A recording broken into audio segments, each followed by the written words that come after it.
In taking you back to Friday night, the big talking points at Well and VAR failing to award a penalty for Adrian Truffaut's challenge on Amad. Look, Man United, they're going to make an official complaint, a formal complaint, to head of referees Howard Webb. First of all, look, Dermot, what did you make of the decision? I think they're both penalties, and I think the problem that happened is not giving that one. It must manifest itself later because the second one is also a goal scoring opportunity, so their argument is it's a penalty. If you look at them, they're so similar. So I think, on balance, give both. And look, because Christie goes up the other end and scores, does that get the officials out of making a big decision on the Amad penalty appeal? It's just an unfortunate consequence, isn't it, Hayley, that, you look at that.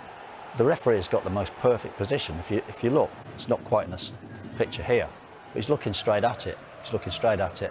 And in fairness, he waves it away straight away. Ball goes up the other end, it goes to the net.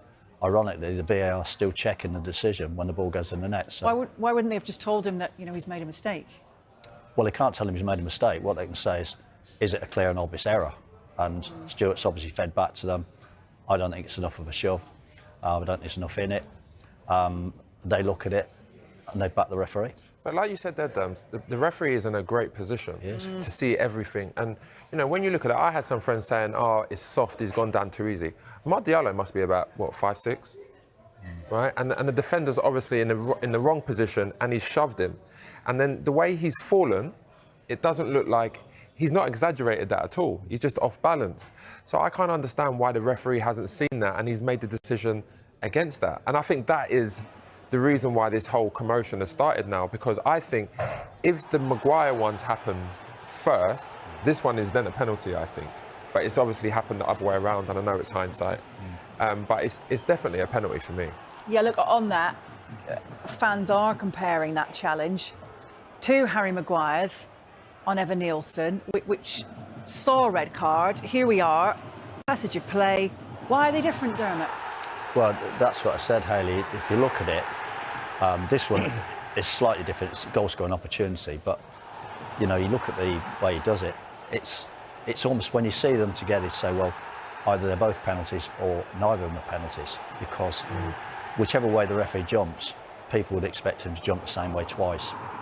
In fairness, he may well think later, well, I've learnt from the first one. Looks back and says, well, this one is, I can't repeat the mistake. Again, I would like to hear the referee come out and say something based upon that. Yeah. Like the referee in Germany did last week. He said he made a mistake. I think, no one likes to see mistakes, but it will make things better if the referee came out and said that. But I think this one here was Evan Nielsen's brilliance, by the way. It was a great first touch, and he's touched it back where Maguire doesn't want to go. I think there's less contact with that one than the Diallo one. But I think Evan Nielsen's first touch has made him get in that position. So it was great play from him, but I think both of them are penalties. And what we call for every week is consistency. Is this issue about referee consistency? Or is it VAR just meant to spot clear and obvious errors? Well, consistency is great as long as you get it right every time, isn't it? But yeah. if we agree the first one's a penalty, so we agree that's wrong, do you want him to get the second one wrong just to be consistent, or do you want him to go, I'm going to get that one right? So that's the problem with consistency. It's brilliant if it does what you want, but it's like VAR. VAR is great if it gives the decision you want. Yeah, an issue with how VAR is applied, because you just want that right decision, don't you? And that's why it's there, isn't it? So you can get that right decision. You especially how long these people take at VAR. Like if you're rewinding it and seeing it and checking it, speaking to your colleagues, I don't understand why there's a lot of wrong decisions. And again, a lot of these decisions for me that they do get wrong are common sense. And it's not me being disrespectful to the referees, but I think that when you've played the game, I think the better referees, in my opinion, are the ones that actually have an understanding of the game because they've played it. And it's not to say you're playing at the highest level, any level, but I think it's the ones that haven't played the game are the ones that have a different interpretation of what is a foul and what isn't. And I think that's where the game comes into the inconsistent things we don't want to see. I think, though, you've got to be careful that VAR isn't a panacea. It's not there to get everything right, and it never will. A VAR is there to correct the the Thierry Henry handball, if you like, in the World Cup.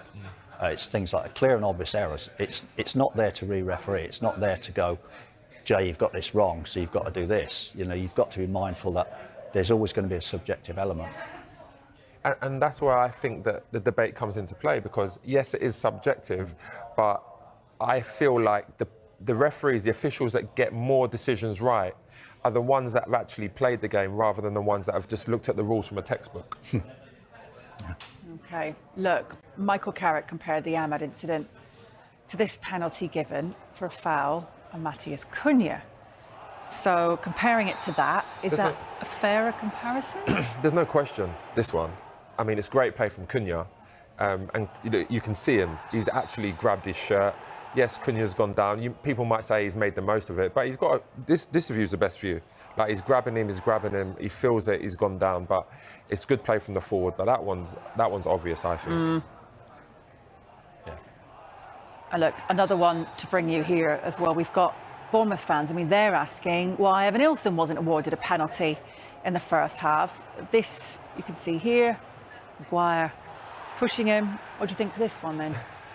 I didn't think this was a penalty, actually. I think both players are tangled, but Evan Nilsson's overrun the ball anyhow. I think there's minimal contact, but for me, I wouldn't give that if I was a referee. And I don't know, that I think if that was me, I'd be asking for it. Well, I was a forward. That was me, I'd be asking for for that. But I kind of understand why it hasn't been given, and I think it's what you said. The ball was going behind him. And then the fact that Evan Nilsson didn't really appeal for it. He didn't throw his hands up and stand up and start running towards the referee. He just kind of let it go. OK, sorry, Jay, but we've got to get to the League Cup final between Arsenal and Man City. Look, Peter Banks was the referee at Wembley. It was his first major final. How would you assess his performance then, Dermot? I think he did really, really well. I think Weah did well. I mean, the first half wasn't the best game to watch, and it was so easy for him to get involved in things he didn't need to and draw attention to himself. I think that's where he was really clever. I mean, one thing I think was a poor decision was the yellow card on Nkapie. That's never been a yellow card. He hasn't touched him. He's given me a yellow card early doors. Now he can't make a challenge. And, OK, people might say, oh, well, Arteta could have made a substitution and brought on Calafiori.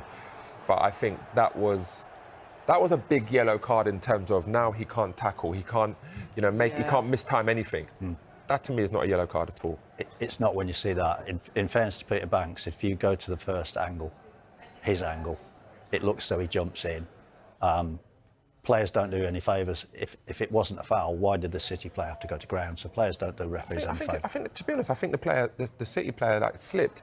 He's put his foot down and he slipped. But I think as it's happened, it looks like a collision where you think maybe it is. But we're privy to see these kind of replays in slow motion. Absolutely. And when you see it, you can see he's clearly not, had any contact with him.